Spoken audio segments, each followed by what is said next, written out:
La déformation de l'écorce de notre planète. Rapide ou très, très lente? C'est la question à laquelle nous allons répondre aujourd'hui à l'émission La Parole vivante.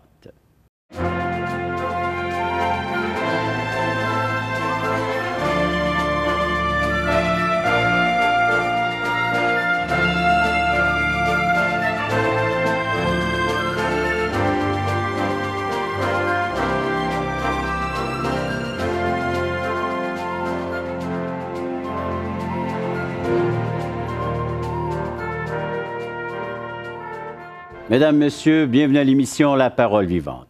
Nous poursuivons nos émissions qui sont vraiment spéciales avec notre invité spécial, M. Guy Leduc, qui est un géologue, qui est un ingénieur. Guy, bienvenue à l'émission La Parole vivante. Oui, aujourd'hui, on va regarder comment est-ce que cette déformation de l'écorce de notre planète s'est formée, s'est faite. C'est-tu rapide, c'est-tu lent, très lentement?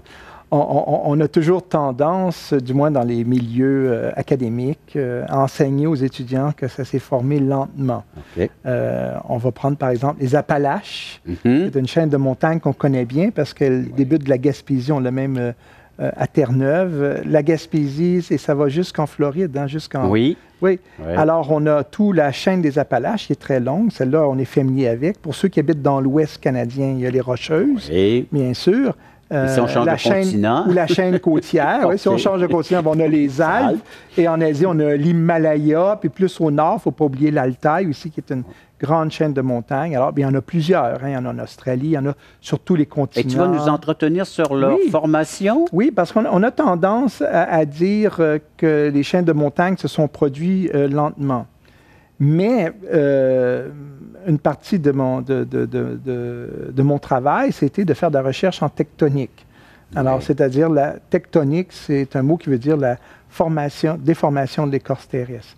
Lorsqu'on parle de la tectonique des plaques, on parle des plaques des continents qui se sont déformées et déplacées. C'est ce qui crée les mouvements aussi marins ou non? Les mouvements des chaînes de montagnes.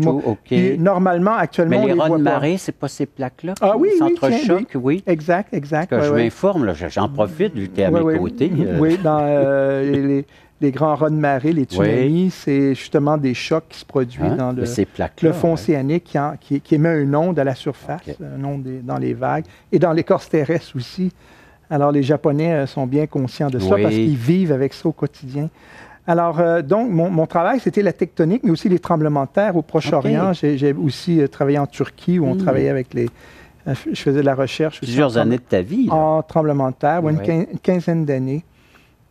Au Proche-Orient.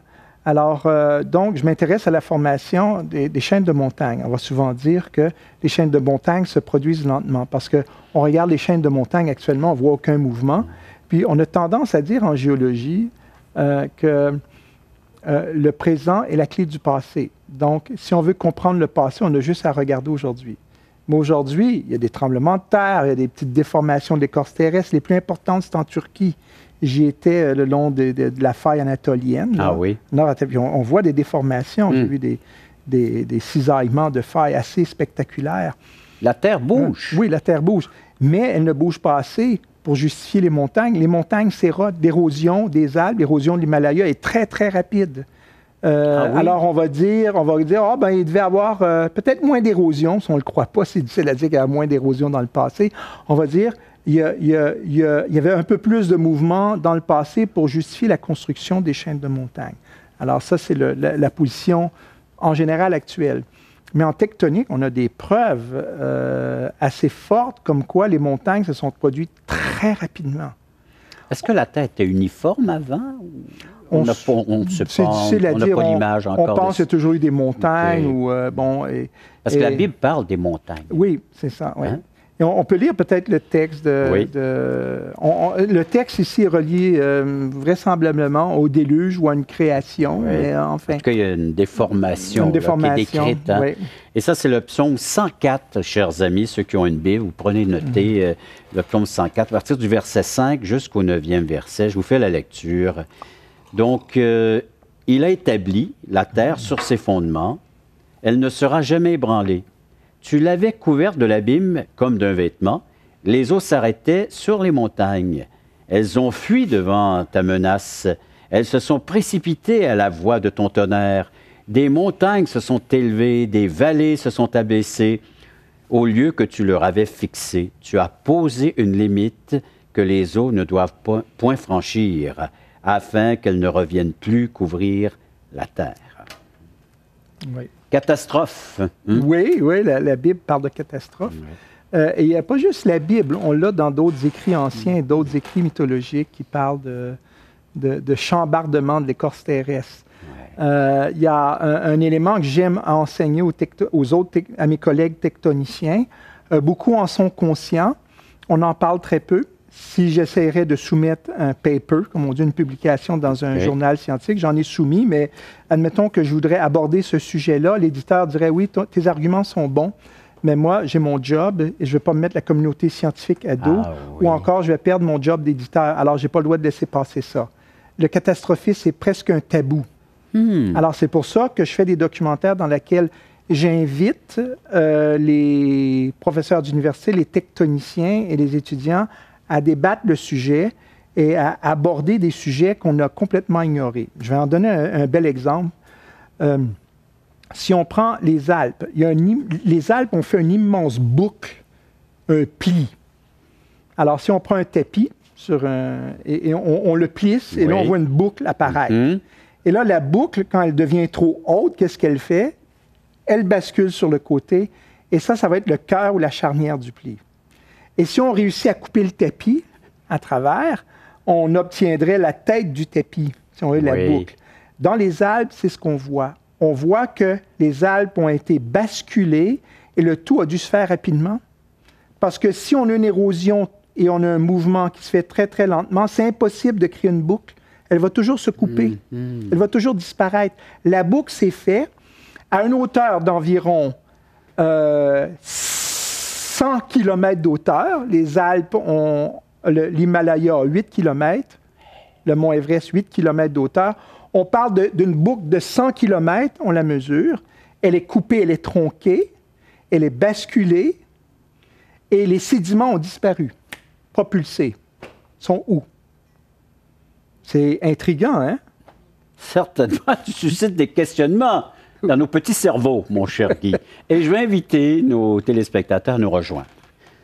Vous avez deux façons de nous rejoindre. Premièrement, le numéro de téléphone à composer, 1-877-l'Espoir, 1-877-537-7647 ou via notre site espoir.ca. Oui, vous pouvez réagir, c'est gratuit, allez-y, gênez-vous pas. Puis nous, on filera tout ça, là. On va refiler vos questions à notre ami Guy. Après la pause, on regarde encore une fois le mouvement et puis comment les montagnes... Bien, aujourd'hui, qu'on vit avec ces plis des plis dans les montagnes. C'est pas juste du tapis, ça, là. Oui. Après la pause. L'Himalaya aussi a été rasé au niveau de la mer avant de remonter. C'est un sujet presque tabou. Oui, bien, c'est ça. Comment se fait-il que nous en entendons moins souvent parler, en tout cas peu parler dans les émissions, dans les documentaires ou dans des livres, dans des cahiers? Il n'y a aucun documentaire. Il y a des livres décrits à un niveau académique et ils n'ont pas de réplique.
est dans une question un peu plus simple. C'est d'où viennent ces plis qu'on a dans les montagnes, puis à quelle vitesse qu'elles se sont produites. Hein? Se sont produits ces plis. Bien, là, il fallait que le pli se fasse très rapidement, en fait. Sinon, si l'érosion aurait attaqué... si on veut le faire sur des millions d'années, il faudrait mettre une grosse cloche par-dessus, une cloche à fromage, empêcher l'érosion, la pluie, etc., les intempéries d'éroder. Et même là, vous savez que la roche à grande échelle, c'est pas dur comme la roche, c'est pas solide comme la roche. À grande échelle, la roche est un peu plus semblable à de la costade, la crème anglaise, oui. Ou, donc, ça se défait très facilement. La crème, du yaourt. Oui, du yaourt. On dit du yogourt ici. Oui. Yogourt, oui. C'est comme du yogourt. Le monde utilise deux termes, on voyage, nous. Hein, oui, d'accord. Alors, d'un continent à un autre. Oui, c'est ça. Oui, en Allemagne, j'utilise un autre terme, là, avec mes collègues techniciens, là. Okay. Et on a des sortes de fromage blanc dur. Oui. Alors, ces plissements-là, à l'instant où on produit un pli énorme, sous son propre poids, ça flue, ça coule. Si j'essaye de prendre des plaques de yaourt et de les confronter, ils vont couler. Ouais. Alors qu'à grande vitesse en laboratoire, quelque chose de semblable, c'est là qu'on est capable d'avoir une boucle. Ou encore de les chevaucher les unes par-dessus les autres. On ne peut pas le faire lentement.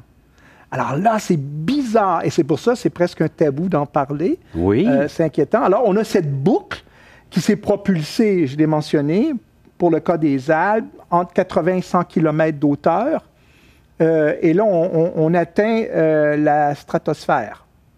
Alors, ça veut dire que là, on arrive, les parties propulsées dans l'espace sont sous vide. Là. Alors là, ils voyagent assez rapidement et on retrouve plus.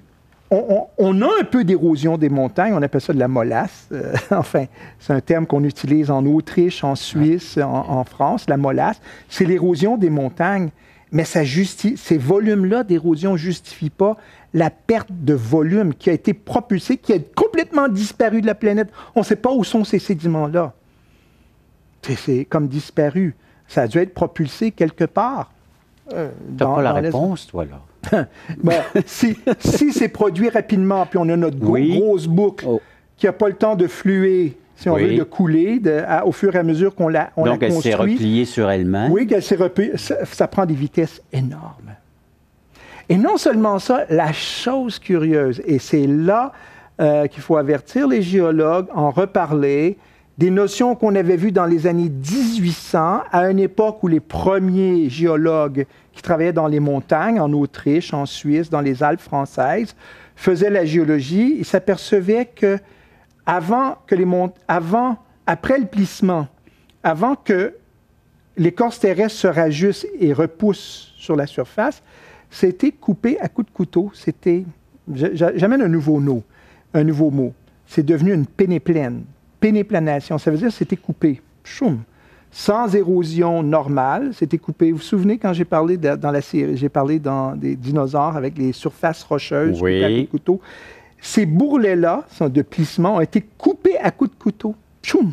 C'était coupé, là, pénéplané, si on veut, complètement au niveau de la mer, que ce soit les Alpes, les Appalaches, tous les chaînes de montagnes ont subi ce rasement-là. Et ensuite de cela, les montagnes, parce qu'il y a un gros bourrelet qui s'est accumulé en dessous, il flotte un peu plus que ce qu'il y a dessous, qu'on appelle le manteau. Il a commencé à remonter sans trop de mouvement latéral. Là. On parle de mouvement d'écorce terrestre qui remontent sur des mouvements verticaux. Et c'est là qu'on obtient les Alpes, par exemple, qui ont été disséquées par l'érosion. Là, qu'on reprend le dessus des Alpes, il y a des bouts pointus, là, le Cervin, hein, le Matterhorn est pointu. Mais le reste, c'est souvent, on voit des bouts de plateau et c'est pénéplané, puis on savait que c'était pénéplané au niveau de la mer. Et on le retrouve avec les Apennins, les Italiens l'ont bien étudié. Tout a été rasé à travers le monde, les Appalaches, tous les chaînes calédoniennes, hercyniennes, tous les Appalaches donnent des mots, là, mais c'est des chaînes de montagnes anciennes et jeunes. Tout a été rasé à coups de couteau et ça a tout remonté à la période qu'on appelle tertiaire, une période récente. L'Himalaya aussi a été rasé au niveau de la mer avant de remonter. C'est un sujet presque tabou. Oui, bien c'est ça. Comment se fait-il que nous en entendons moins souvent parler, en tout cas peut parler dans des émissions, dans des documentaires ou dans des livres, dans des cahiers. Il n'y a aucun documentaire. Il y a des livres décrits à un niveau académique et ils n'ont pas de réplique. Et il y a des géologues, par contre, qui le disent, qui admettent, oui, il y a un problème. Oui. Un problème qu'on connaît depuis 200 ans. Et personne ne veut l'aborder. Et c'est difficile d'aborder ça. Sauf Guy. Non, mais j'ai des collègues dans d'autres pays qui... Bon, heureusement, on travaille à un documentaire avec des animations en 3D, avec filmé sur place, en montagne. On travaille à montrer ces faits géologiques. Et aussi pour la population, pour tout le monde. Aussi, beaucoup pour les étudiants de la nouvelle génération. On veut que dans toutes les facultés à travers le monde, les gens avalent la pilule. On va leur donner le verre d'eau, hein? Oui, puissent faire face, si on veut, à ce phénomène. Ouais. Guy, c'est très intéressant, même impressionnant de voir que c'est des choses que nous entendons peu souvent, mais que nous sommes en train de divulguer, nous sommes en train de révéler publiquement par les ondes comme ça. De voir la disparition des dinosaures, aussi bien que la formation des montagnes, c'est rapide. C'était rapide. C'est le processus, c'est rapide. C'est pas lent, comme on pourrait entendre. Donc, certainement, vous voulez réagir, vous aussi, à tout ce que vous venez d'entendre. Peut-être ça se bouscule dans vos pensées, dans votre façon de concevoir le monde. Là, de dire, que se passe-t-il aujourd'hui avec la parole vivante en train de bouleverser? Peut-être, dans un sens... On est en train de remettre en question. C'est bon de se remettre en question sur peut-être les choses que vous aviez acquises depuis votre enfance. Et c'est une façon de voir. Vous voulez réagir, vous pouvez le faire en composant le numéro de téléphone suivant, 877-l'Espoir, 877-537-7647, ou vous nous écrivez espoir.ca. Service gratuit. Après la pause, bien, on va revenir avec peut-être de nouvelles révélations concernant notre monde. Après la pause. Il y en a qui vont dire « Ah, la tectonique des plaques, c'est prouvé, etc. » Oui, mais avez-vous regardé ceux qui remettent en question cette théorie-là? En science, et ça, c'est un point important, il ne faut jamais regarder à la majorité.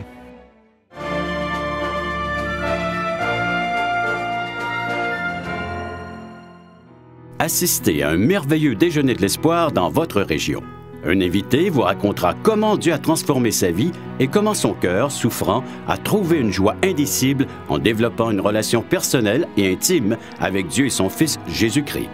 Des églises locales organisent de tels déjeuners dans plusieurs régions du Québec. Découvrez où et quand vous pouvez assister à un déjeuner de l'espoir dans votre région en visitant le site espoir.ca et en cliquant sur l'onglet « Déjeuner ».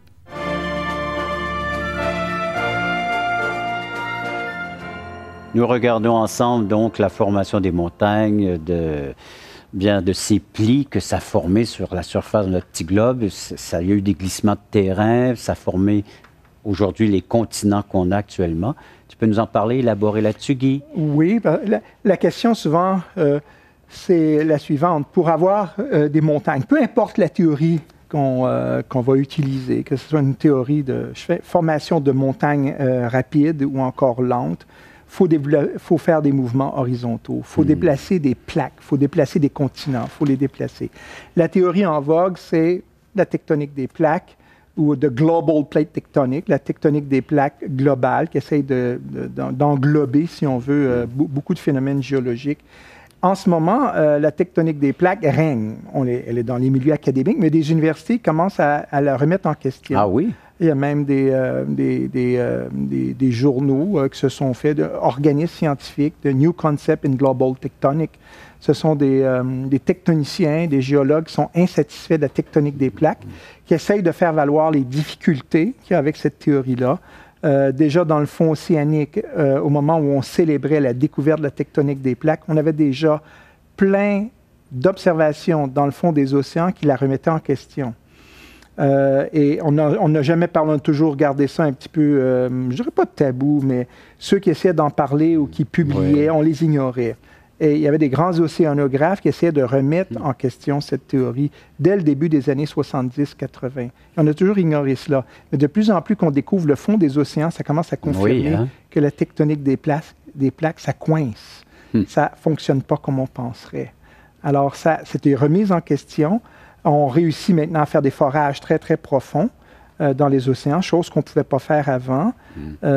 Aussi, la question des inversions magnétiques. Je ne vais pas embarquer là-dedans, la version des inversions magnétiques. Il y en a qui s'y retrouvent là-dedans. Oui, de dater. On l'enseigne même dans les écoles secondaires pour l'expansion du fond océanique. Il y a toujours eu des problèmes avec ce modèle-là. Et bien souvent, on en parlait très peu. Et de plus en plus, on découvre qu'il y a plus de plaques continentales enfouies, amincies dans le fond des océans qu'on pensait. Déjà, on le voyait, on s'en apercevait quand on grattait le fond des océans dans les années 70, on disait « Hey! » Alors, quand on voit les continents qui se referment dans les livres, on dit « Ah, ça se ferme bien! » Non, ça ne se ferme pas si bien que ça. Il y a des trous, des gaps. Okay. Ça, il faut le montrer, ça. Et non seulement ça, c'est qu'on s'aperçoit qu'il y a beaucoup plus dans le bord des continents, dans le fond des océans, en bordure des continents, beaucoup plus de plaques continentales. Donc, c'est pas un casse-tête qu'on a devant nous, que les morceaux sont non, pas tout les à uns fait. dans l'autre, non, dans pas les tout autres. À fait. Ouais. Alors donc, et comment ça s'est déplacé? C'est une autre question. Il y en a qui vont dire, la tectonique des plaques, c'est prouvé, etc. Oui, mais avez-vous regardé ceux qui remettent en question cette théorie-là? En science, et ça c'est un point important, il ne faut jamais regarder à la majorité. Et même le Geological Royal Society de l'Angleterre disait qu'il ne faut pas se fier à l'autorité. Il ne faut jamais se laisser aveugler par l'autorité en science. Jamais. Il faut toujours questionner de la façon que les données sont récoltées et de la façon qu'on les met ensemble ou qu'on en fait la conclusion. Et il ne faut jamais se fier à la majorité en science. Jamais. La science n'a jamais progressé ainsi. La science progresse aussi par des gens qui questionnent.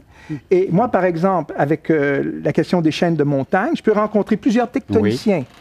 Et je vais en rencontrer. Certains vont dire « Ah oui, tu as raison, mais moi, je ne veux pas ramer à compte courant. Je ne veux pas commencer comme éditeur ou comme enseignant, remettre trop de choses en question. Je vais perdre mon job. » Il y en a d'autres qui vont être plus dans le milieu du commercial, de l'industrie. Ils vont dire « Oui, je le sais, on a des problèmes, je suis conscient de cela. » Occasionnellement, je l'ai vu récemment en France, un grand tectonicien qui a dit « J'ai enseigné toute ma vie la formation des chaînes de montagne en montrant qu'il n'y avait aucun problème, alors qu'il y en a un sérieux. » Là, il dit « Après 20 ans, je découvre une nouvelle vocation, c'est d'avertir. » Alors, mais ces personnes-là sont en minorité, le professeur en question. Mais on travaille, on peut échantillonner dans la population, rencontrer des techniciens. Un qui va dire, un géologue qui va dire j'y crois pas, ou il va dire oui, j'y crois, oh, je vois les faits, ah, ben, j'ai pas le choix, il faut que je change mon fusil d'épaule. Mais l'idée, c'est on peut échantillonner, on peut s'apercevoir qu'avec notre petit truc en question, qui est un gros truc en fait, cette formation des chaînes de montagne rapidement, je peux les passer un après l'autre, ainsi, et m'apercevoir qu'ils n'ont pas de réplique, ou sont embarrassés, ou ils admettent. Ah. Alors ça me donne raison. Oui. Alors, il ne faut jamais se fier à la majorité. Il faut vérifier, expérimenter par soi-même une position qui est différente et voir si elle est capable de confronter d'une façon solide. Et c'est ce qu'on fait. Avec la parole de Dieu, un peu la même chose. Quelqu'un qui expérimente avec Dieu une nouvelle vie en Jésus ou qui expérimente la parole de Dieu, il expérimente pour lui, puis est exposé à une autre perspective. Il ne doit pas se fier à la majorité. À travers l'histoire des Écritures, c'est ce qu'on voit. Guy, on ne suit pas la majorité. J'invite les téléspectateurs à rester à l'écoute et puis on regarde davantage cet aspect-là. Certainement. Le remettre en question, puis la majorité, la minorité. Vous avez quelques secondes, là, le temps de réfléchir, puis après ça, on revient avec votre décision et votre choix. La Bible n'est pas une question de religion. Oui, on s'est inspiré de la Bible pour faire des religions, pour faire une religion, mais la Bible, avant tout, est un appel à une expérience personnelle.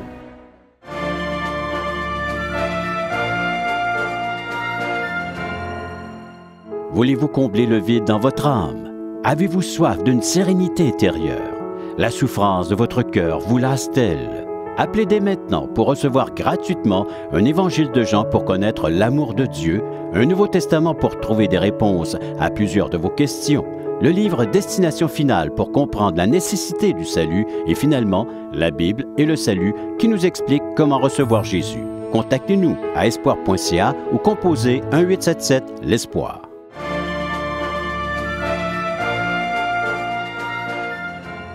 notre ami Guy est en train de conclure son message en disant que souvent, la science se construit par des remises en question. Et puis, les côtés majoritaires ou minoritaires, et il faut regarder, et on se questionne, et c'est la même chose sur plusieurs aspects de notre vie, la religion et bien d'autres aspects comme ça, qu'en se questionnant, eh bien, on peut découvrir, faire de nouvelles découvertes, du moins. Oui. En science, où la majorité va aider, c'est qu'elle va faire ressortir les données, aider à la recherche, aider. Mais quand elle s'embarque dans un processus philosophique dogmatique, qu'elle remplace la question de nos origines, elle répond à la question de nos origines, on n'a plus besoin de Dieu, on n'a plus besoin de quoi que ce soit pour se faire révéler notre origine. Là, on est en train d'amener une institution très, très dogmatique. Et c'est ce que la science fait. Oui, on va blâmer la religion pour avoir fait cela. Mais ce que les gens ne comprennent pas, c'est que la Bible n'est pas une question de religion. Oui, on s'est inspiré de la Bible pour faire des religions, pour faire une religion, mais la Bible, avant tout, est un appel à une expérience personnelle. Alors, le laboratoire, un laboratoire est ouvert à tout le monde fait les mêmes expériences, tout le monde va arriver aux mêmes conclusions. Mais le laboratoire de l'expérience, de la foi, est un laboratoire un peu plus personnel, mais c'est comme une démarche scientifique. On essaye, dans une démarche scientifique, on va regarder dans un microscope pour la première fois, on parle de Louis Pasteur, on parle de cette époque-là, et découvrir qu'il y a tout un monde microscopique. Avec la Bible, on découvre qu'il y a un autre monde en parallèle, mais il faut rentrer dans le laboratoire, il faut avoir le bon outil. Si on n'a pas de microscope, si on n'a pas la bonne expérience, on ne verra pas qu'il y a un monde microscopique parallèle. Alors là, avec cette expérience-là personnelle, on s'ouvre à voir le royaume des cieux comme Jésus l'annonçait. Et là, on expérimente, et c'est une expérience que Jésus lançait. Mais le point, c'est qu'on voit plein d'exemples dans la Bible, dans l'Ancien Testament et dans le Nouveau Testament de personnes qui se sont pas fiées à la masse. Si on se fie à la masse, puis si tout le monde essaye de bouger avec la masse, on va juste créer de l'injustice. La justice vient de personnes qui ont des convictions personnelles, prêtes à souffrir, à mourir pour leur cause, au nom de l'injustice et à parler. Et ça prend une expérience personnelle pour pouvoir faire ce pas. Si les prophètes anciens, dans l'Ancien Testament, souffraient d'avoir à exposer la vérité, les 4 vérités au roi infidèle, au roi qui déviait, au roi injuste. Et lorsqu'on regarde la Bible, c'est le seul livre antique, ça fait partie de mon travail, c'est pour être pour une émission sur la mythologie, c'est le seul livre antique qui dévoile la nature humaine d'une façon si transparente. On n'a pas ça chez les Égyptiens, Assyriens, etc. On a ça uniquement dans les Écritures. C'est transparent dû au fait que les prophètes ont cette conviction personnelle. Et Jésus est venu remettre en question principalement les religions, mais surtout notre relation envers Dieu. Et le chemin, c'est Jésus-Christ. Lui, il peut nous remettre en harmonie avec notre Créateur. Guy, merci encore une fois de tes interventions. Merci d'avoir été à l'écoute de cette autre émission de La Parole vivante.